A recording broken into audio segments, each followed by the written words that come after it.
మనకు బయటకు స్ట్రైట్ గా కనిపించేది పాపికొండల అందాలు సార్. రైట్ లో లెఫ్ట్ లో ఎక్కడి నుంచి కూడా మనకి పాపికొండల అందాలు స్టార్ట్ అవుతున్నాయి. పాపికొండల మొత్తం వచ్చేసి 76 కొండలు సార్. ఎందుకంటే పాపికొండల మొత్తం వచ్చేసి 76 కొండలు. ఇక్కడి నుంచి కూడా పాపికొండల అందాలు స్టార్ట్ అయ్యాయి.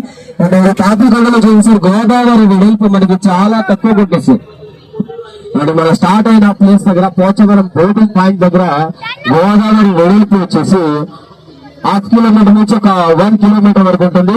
అండ్ మనం చూస్తున్న ఈ పాపికొండలో మన గోదావరి వచ్చేసి అటు నుంచి ఒక 40 రోజులు మాత్రమే ఉంటుంది. మనం చూస్తున్న ఈ పాపికొండలోని 357 పైగానే లేట్ ఉంటుంది. ఓకేనా, తెలిసే ప్రయత్నం ఎవరు కూడా చేయకండి. ఇది అఖండ గోదావరి నదిలో ఎక్కడా లేనటువంటి లోటు ఈ పాపికొండలు నడవండి సార్. సో అందరు కూడా చాలా కేర్ఫుల్ గా ఉండాలి. చిన్న పిల్లలు మీరు అందరూ కూడా రైలింగ్స్ ఒంటరిగా ఎదుగుకండి అమ్మా. మన ఫ్రెండ్ జర్నీ చేసేటువంటి గోదావరి చాలా పెరుగుతూ ఉంటుంది. అందరూ కూడా చాలా కేర్ఫుల్ అందరూ కూడా హ్యాపీగా ఎంజాయ్ చేస్తారు. ప్లే చేసుకోవచ్చు. సో భోజనం చేసేవారు మనస్ఫూర్తిగా భోజనం చేయ ఒక్కసారి స్కూల్ పిల్లలకి బాయ్ చెప్పండి.